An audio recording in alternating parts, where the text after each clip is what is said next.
Myths of the Machine is brought to you by our sponsor, Mighty Man Limited.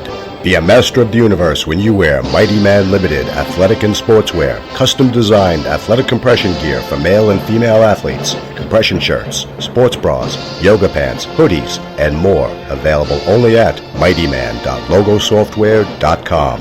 Be mighty.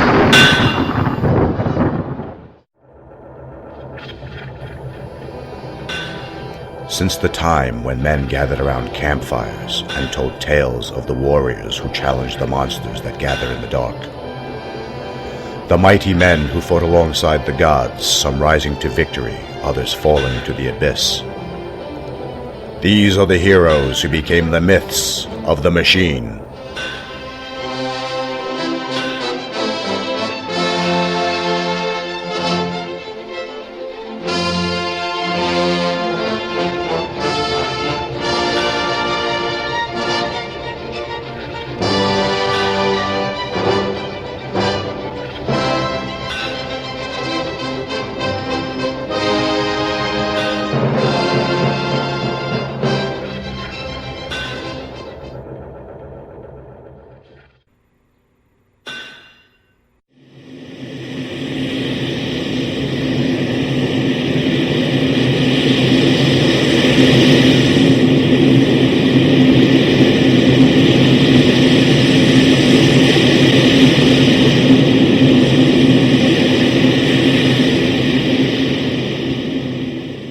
Answering the ad to be a lighthouse keeper was the oddest thing that I could possibly think to do. I hated the water. I hated the ocean. I didn't even like pools. But after the divorce, it's the only thing I could think of. The settlement, she pretty much got everything, including the dog. And I couldn't live in the city anymore. So there I found myself, living in a lighthouse on the ocean. I thought if anything it would give me plenty of time to finish my book. I'd been working on it for 8 years and pretty much had 5 pages typed. So this would give me all the time that I would need. I'd be away from the big city and the rat race and the singles dating scene that I thought I was done with. And here I'd be able to find peace of mind.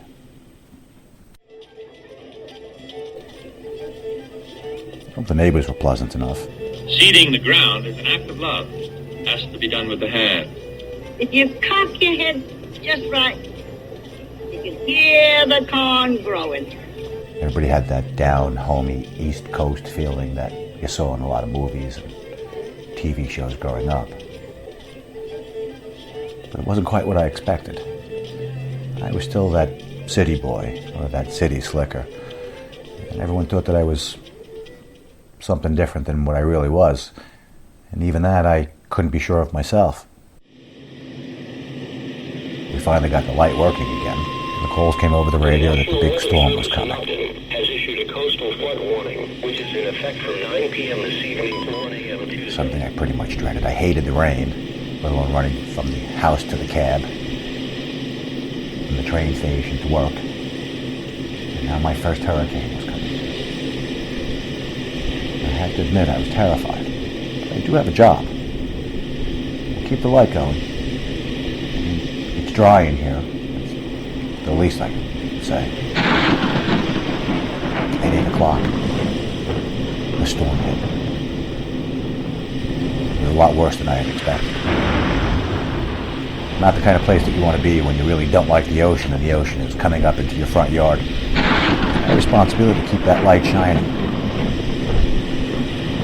I don't know if there are really any boats out there anymore, and I'm pretty sure they all use GPS and they all had radar and sonar and all sorts of things that they really didn't need this light. It's not like, I don't know, we're in ancient Greece or something like that.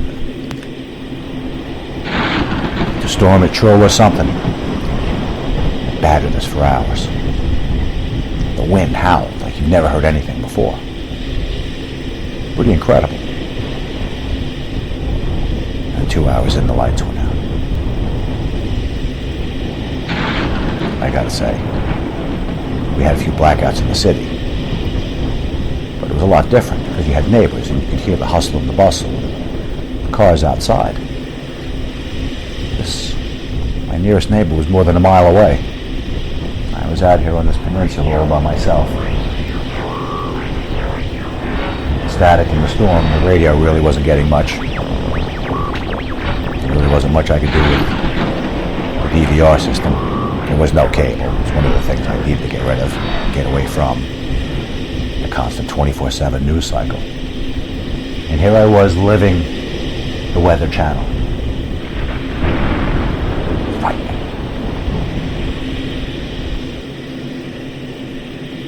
The small generator powered up and provided a minimal amount of lights for the living space. Most of the power was diverted to the beacon. I figured rather than sit downstairs, I'd watch the storm. I would challenge it.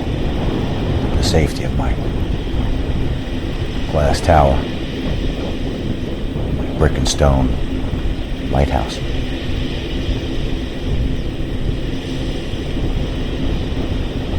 It was something. I could see the white waves crashing on the rocks. Pounding, really pounding. The tide had to be up 15, 20 feet. I mean, I don't know how these people measure these things, but there was water where there wasn't yesterday. If I got any higher, I wouldn't know what to do. Do I leave the lighthouse? Do I stay at the lighthouse? What are the protocols for these things? Who really knows? Unbelievable, the storm. I don't know, but I thought I just saw something surface on the water. And then went back down. It couldn't be. A boat, possibly? Something capsized? There it is again. I grabbed my binoculars and I looked through the rain as much as I could. It was dark and in the storm.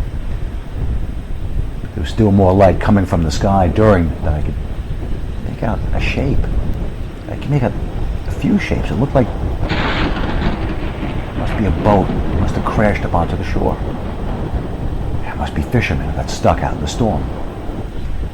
I think these guys would have radios or something to know about this was coming. I mean, you could see it coming for hours.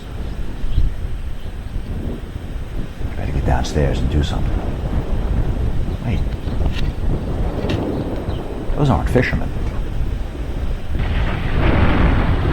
I don't know what they are. I mean, they're standing on two legs. They're pointing at the lighthouse. They're pointing here. They see me. Oh my God. They see me. They know I'm in the lighthouse. I've got to lock this place up. I ran down the stairs as fast as I could. There was a hatch door with a lock, just like on a Navy ship. I spun it as quick as I could, making it as tight as I could. There were no windows on the first level. I really couldn't see, and the only way to go was back up into the tower.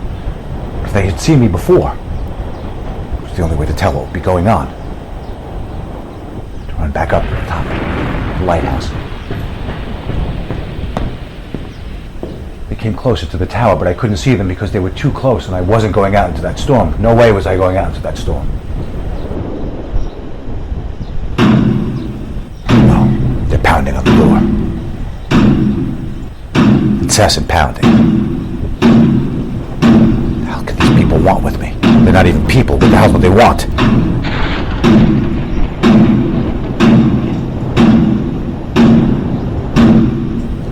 They're breaking the door in.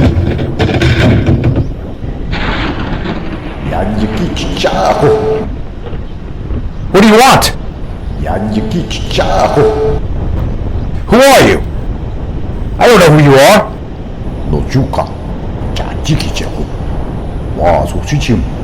I don't understand what you're saying. Stop, get away from me. They grabbed me. No, let me go. They picked me up by my wrists. They dragged me out. I didn't know what they wanted. Did they want the contents of the lighthouse? Did they want to get taken? I didn't care. Take everything. Just leave me alone. I'll get in the car. I'll leave.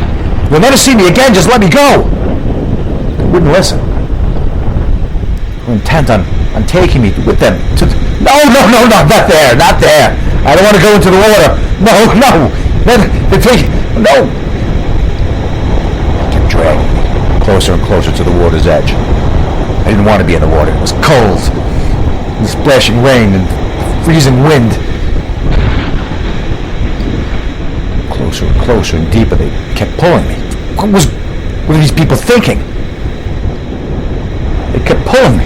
I can't, not into the water. I'm not like you, don't. Oh no. And there I was, under the water. I knew it was the end. I would not survive this. This was madness. This was a nightmare. I left for this.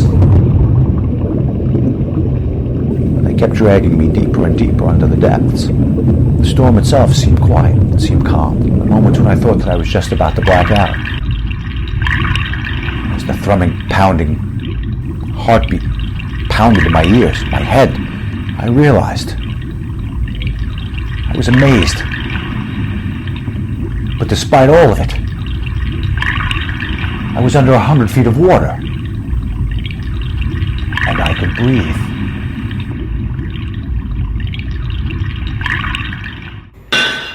Bad machine.